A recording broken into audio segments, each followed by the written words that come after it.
Hi எல்லாம் எப்படி இருக்கீங்க? நல்லா இருக்கீங்களா? இதுதான் நம்மளோட புது யூடியூப் சேனல். எல்லாரும் என்கிட்ட வந்து டிக்டாக்ல வந்து சொன்னாங்க, "அண்ணா நீங்க யூடியூப் சேனல் தொறங்க. கண்டிப்பா நாங்க சப்போர்ட் பண்றோம்" சொல்லிட்டு. எப்படி டிக்டாக்ல எனக்கு வந்து சப்போர்ட் கிடைச்சிச்சோ மக்கள் மத்தியில, அதேமாரி யூடியூப்க்கும் அதேமாரி சப்போர்ட் கிடைக்கும்னு நான் சொல்லிட்டு நம்புறேன்.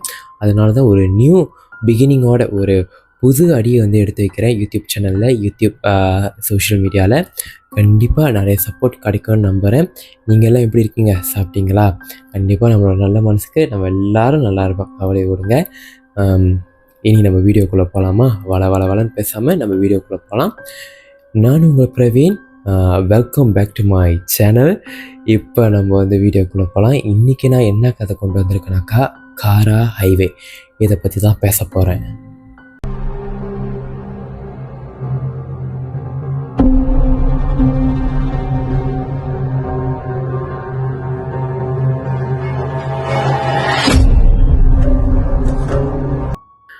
காரா ஹைவேவை 1974 தான் வந்து கட்ட ஆரம்பிச்சிருக்காங்க. 1974 கட்ட ஆரம்பித்து 1977 வந்து கட்டி முடிச்சிருக்காங்கன்னு சொல்லிட்டு சொல்கிறாங்க.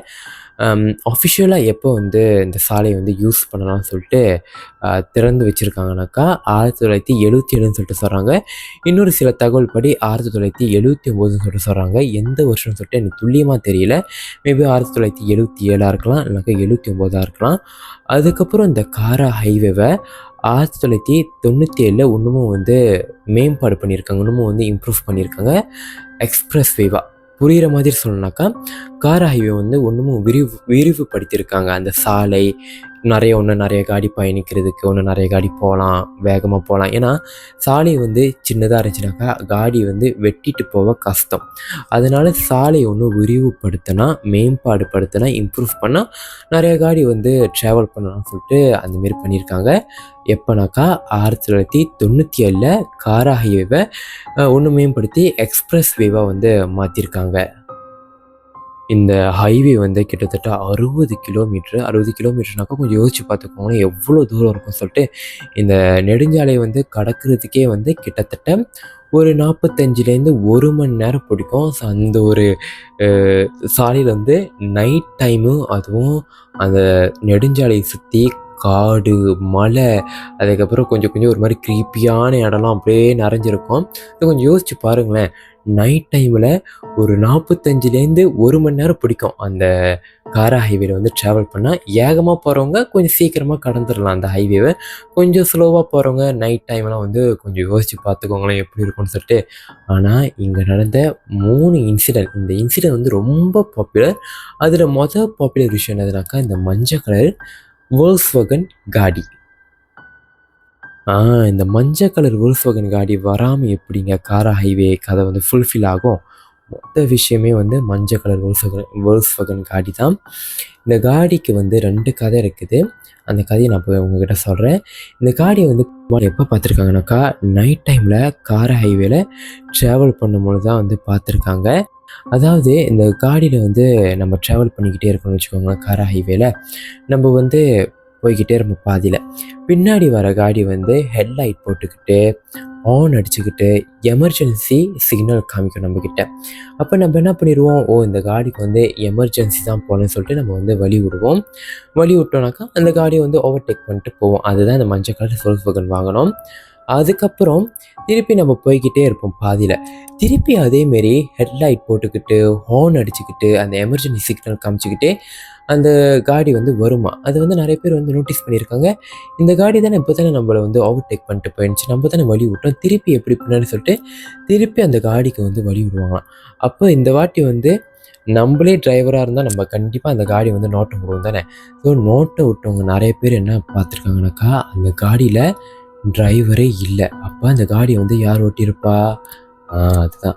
இப்போ வந்து 2வது கதை என்னதுனாக்கா, நம்ம போய்கிட்டு இருக்கோம் காடியில், ஓகேவா. நைட் டைமில் வந்து ரோட்டில் வந்து போய்கிட்டே இருப்போம், காடி ஓட்டிக்கிட்டு போய்கிட்டு இருக்கோம்.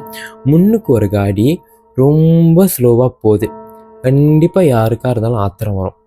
ஒரு ஸ்பீடுக்கு போனால் பரவாயில்ல, அதுக்குன்னு ஆமை மாதிரி போனால் எனக்கே ஆத்திரம் வரும். அப்போ எல்லாரும், இப்போ நானாக இருந்தால் கூட வெட்டிட்டு போக ட்ரை பண்ணுவேன். அப்போ வெட்டிட்டு போனவங்க எல்லாமே வந்து போயிட்டாங்க வச்சுக்கோங்களேன், ஓவர்டேக் பண்ணிட்டு போயிட்டாங்க. போய்க்கிட்டே இருப்பாங்க. திருப்பி அந்த காடி வந்து முன்னுக்கு வருமா, ஆனா எப்படி வந்துச்சுன்னு சொல்லிட்டு தெரியாது நெறைய பேத்துக்கு. ஆனா அந்த முன்னுக்கு வந்து அந்த காடி திருப்பி வந்து நிக்குமா, திருப்பி ஓவர்டேக் பண்ணி போனோம்னாக்கா, திருப்பி திருப்பி திருப்பி திருப்பி அந்த காடி வந்து வந்துக்கிட்டே இருக்குமா. இதுதான் வந்து அந்த எல்லோ கலர் மஞ்சள் கலர் Volkswagen காடியோட கதை. இப்போ வந்து 2வது கதை. இந்த 2வது கதை வந்து ஒரு சின்ன பையனோட ஆவிய வந்து நெறைய பேர் வந்து பார்த்ததா சொல்றாங்க. இதுக்கு பின்னாடி ஒரு சோகமான ஒரு கதை இருக்குது. அந்த கதை என்னன்னு சொல்லிட்டு இப்ப நான் சொல்றேன். ஒரு அம்மாவும், ஒரு பையனும் வந்து ஸ்கூல் படிக்கிற பையன். அந்த பையனுக்கு வந்து இருந்தா ஒரு 7லேருந்து 8 வயசு இருக்கும். 1ஆம் ஆண்டுலேருந்து 2ஆம் ஆண்டு படிக்கிற ஒரு வயசுள்ள ஒரு பையன்.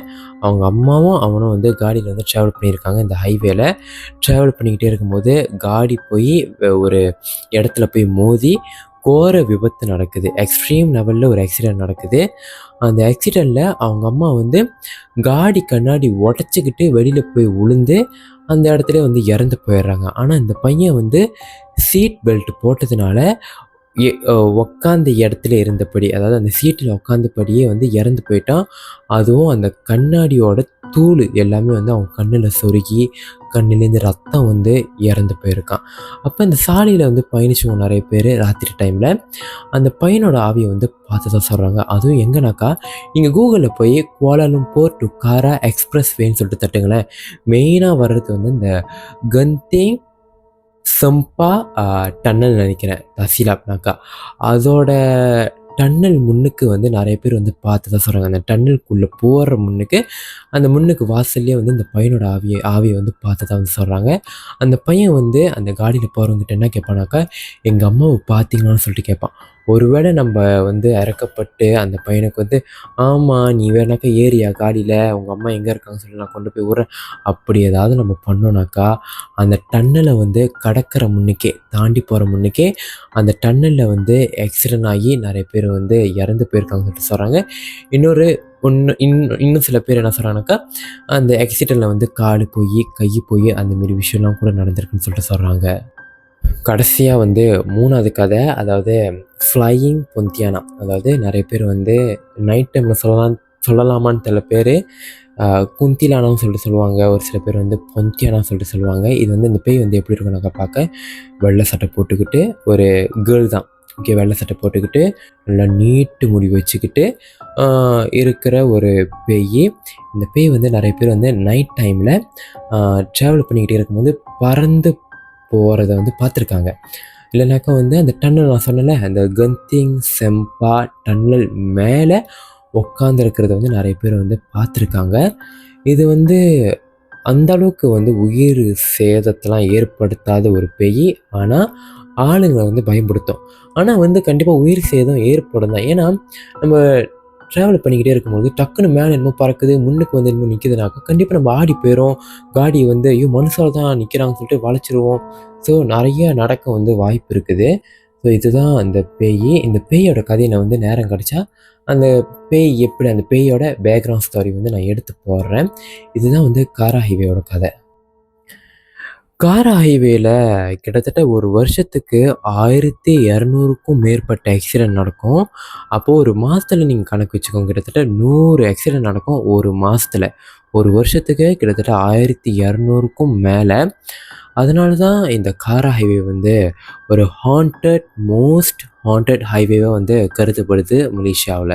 காரா ஹைவே வந்து மலேசியாலயே வந்து ஒரு முக்கிய ஹைவேவா இருக்குது. முக்கிய நெடுஞ்சாலையா இருக்குது. ஏன் இது முக்கிய நெடுஞ்சாலையா இருக்குதுன்னு கேட்டீங்கன்னாக்கா, இது வந்து கோலாலம்பூரோட வந்து கனெக்ட் பண்றனால இது வந்து ஒரு முக்கிய நெடுஞ்சாலையா வந்து இருக்குது. இந்த நெடுஞ்சாலை எப்படின்னாக்கா, சுத்தி மரம், சுத்தி காடு, வனப்பகுதி அந்த மாரி ஒரு ஏரியா. ஸோ கொஞ்சம் நைட் டைம்ல இந்த ஹைவேல ட்ராவல் பண்ணும்போது கண்டிப்பா வந்து ஒரு மாரி வித்தியாசமா, க்ரீப்பியா தான் இருக்கும். பகல் டைம்ல ட்ராவல் பண்றதுக்கு வந்து வித்தியாசமா இருக்கும். ஆனா இந்த நைட் டைம்ல மட்டும் இந்த மாரி நல்லா ஒரு காடு, அந்த மாரி ஒரு ஒரு பயங்கரமான ஒரு க்ரீப்பியான டன்னலு, அந்த மாரி கடந்து போறப்ப நம்பளுக்கே ஒரு விஷயத்துல வந்து ஃபீல் ஆகும். நம்பள என்னமோ பார்க்குற மாதிரியும், நம்பள வந்து ஏதோ பின்தொடர்ந்து வர மாதிரியும் சொல்லிட்டு நெறைய பேத்துக்கு வந்து ஃபீல் ஆகும். இந்த கதை வந்து உண்மையிலே நடந்திருக்கா? இல்லையான்னு சொல்லிட்டு எனக்கு சரியா தெர்ல. இப்ப கேட்டீங்கன்னாக்கா, இப்பலாம் வந்து கண்டிப்பா வந்து நடக்காது. நடந்தா இப்ப தான் நம்மகிட்ட தான் ஃபோன் இருக்குதே. எடுத்து நம்ம தான் போட்டுருவோமே. அப்போ இப்போலாம் வந்து அந்த அளவுக்கு நடந்ததில்ல. இதெல்லாம் வந்து அப்போ நடந்த கதைங்க. அப்போ வந்து உண்மையிலேயே ஆளுங்க வந்து ஃபீல் பண்ணி, உண்மையிலேயே பார்த்து, உண்மையிலேயே தெரிஞ்சு சொன்ன ஒரு கதைங்கள தான் நான் உங்ககிட்ட சொல்கிறேன். இதுமாரி கதைங்களுக்கு தொடர்ந்து என்னை ஃபாலோ பண்ணுங்கள். அன்டில் தென் நான் உங்கள் பிரவீன். பாய்.